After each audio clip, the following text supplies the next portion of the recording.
Ang Panginoon. Ito ay ating natin sa ulit kung si Milagros.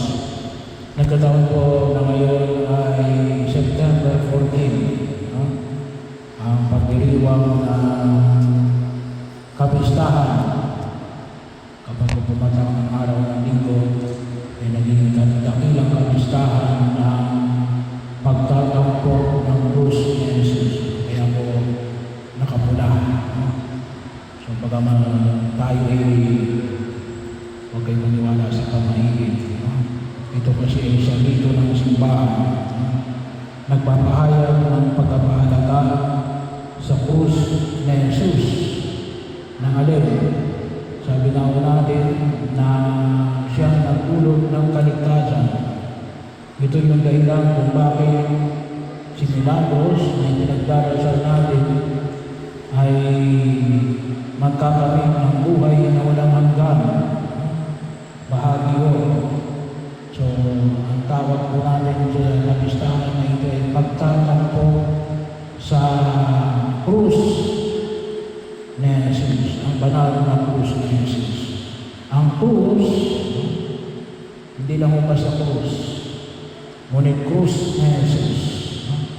Kasi bago ng panahon ng Imperyo Romano, ang krus ay tinuturing natin kaparusahan. Hindi lang basta kaparusahan, kaparusahan ng kamatayan. Kung sa atin ngayon ay silya elektrika, sa panahon na Jesus ay ipako pa sa krus. Yun ay death penalty. Pero bahagyo na binibigyan natin ng pagkakahalaga. Bakit po lang? Sapagkat dito dumanang ang bubog ng ating Panginoong Heso Kristo. At umawawansin natin, tayo hindi ng basta krus, ulit yung krus na may tao. Iba natin mga kapatid na hindi mga Katoliko, ayaw nila ng may tao. Nila, sabi ko nga, kapag walang tao, mga hindi basta krus lang, ay yung pagkaunawa ng krus ng panahon ni Jesus ay sa mga marami pang mga panahon ay simbolo ng kaparusahan.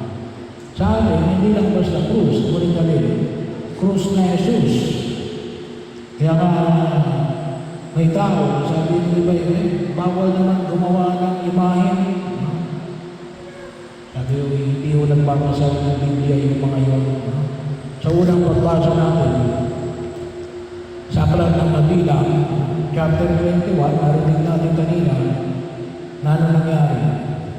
Na hinagat ng ahas ang mga Israelita. Bakit? Gawa ng katigasan ng kanilang ulo. Nung kanilang paglalakbay mula Egypt hanggang lupang pangako, na kung tawagin natin ngayon ay Israel, ay inabot na 40 taon. Ay sabi nga, kung lalakarin mula sa Egypt hanggang lupang pangako, ngayong panahon na ito, lalakarin na. 12 araw lang, makakarating ka na sa Israel. Pero bakit inabot sila ng 400 years? Katigasan ng ulo. Pero dahil sabi nga ako sa Ebanghelyo natin ngayon sa araw na ito, katulad din po na ipinahayag, sabi nga ako kung paano dinaan si Moises ang ahas sa ilang. Kasi nung kinagat sila ng ahas, humingi ng tulong si Moises sa Diyos, kay Yahweh. Anong sabi na ni Moises, Panginoon, ay nakagat ng ahas ng iyong bayan. Anong pinagawa sa kanya ni Yahweh? Anong sabi niya? Gumawa ka ng ahas. At gumawa si Moises ng ahas na gawa sa tanso. brazen serpent. At anong sabi ng Diyos? Pagkagawa mo yan, ilagay mo sa kahoy at itaas mo. At ang sino man tumingin riyan ay gagaling, hindi mamamatay. So sa Ebanghelyo rin, makita natin sinabi ni Jesus na kung paano itinaas si Moises ang ahas sa ilan, ganun naman itataas ang anak ng tao upang magdulot ng kaligtasan. At sa atin, sa krus. Kaya ngayong krus natin yan. Sa krus sabi, hindi naman sa Jesus yan. Kasi mayroong Ingre. Anong ibig sabihin ng Ingre? Yesu Nazareno Rex Eudorum. Jesus na taga Nazaret, hari ng mga Hudyo. Yan yung parusa, yan yung parusa na ibinigay ni Pilato dahil sa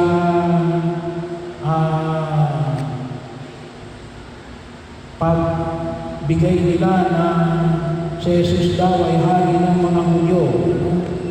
So yun yung ikinaso sa kanya. Siya hari ng mga Hudyo, siya inatulan ng kamatayan.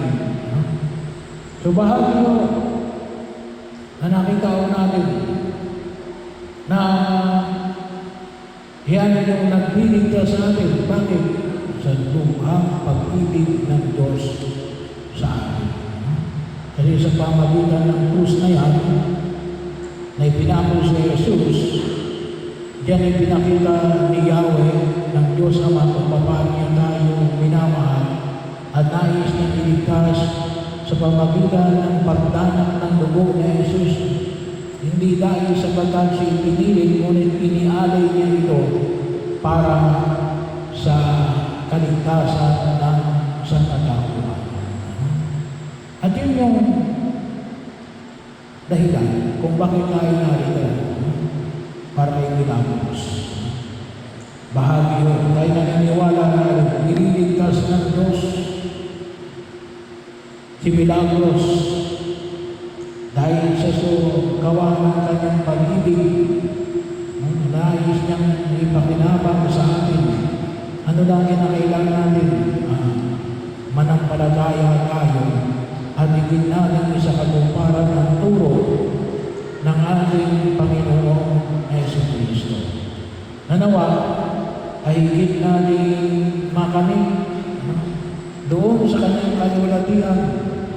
Pero huwag natin kalimutan ng alin. Yung pagliligtas ng Diyos ay nagsimula sa atin mula nang tayo binigyan. Nagsimula yan kay Milagros nung siya'y binigyan. At nawa, yung pang-araw-araw ng buhay ay magpatotoo sa biyaya ng pagkilos lalo na sa pagtanggap ng mga sakramento.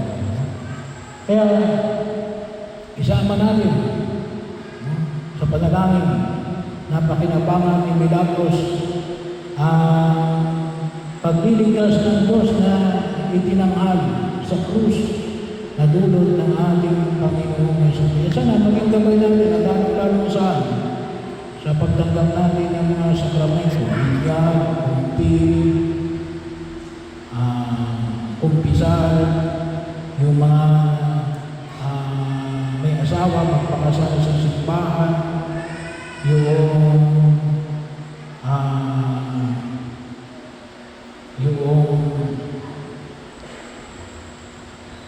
magpapahid ng langis kapag may sakit. So bahagi yun na kung saan ay ilan lamang sa mga pamantayan ay hindi natin pakinabangan na makita natin nagsusumikan tayo tutugon sa panawagan ni Jesus na pakinabangan ang kanyang pagkapako sa krus yung pag-aantog ng kanyang sarili. At matularan din natin kasi mahalaga yung krus natin. Paghahandog ng sarili, hindi maging makasarili. Kalimitan na ng kasalanan ni Alin, pagiging makasarili. Kung makita ko natin. Pero yung para labanan yung paggawa ng kasalanan, yung kabanalan, nariyan yung Alin, pagbibigay ng sarili. Ay dilog natin na yan ay lubos na matanggap ni Milagros doon sa kanyang kaharian, sa kaharian ng Diyos sa langit. At kung sakaling mayroon siyang kahinaan at kakulangan, ay kasama natin sa ating mga panalangin, lalong-lalo na kapag tayo nagsisimba pag-araw ng linggo at piyesta ng Panginoon.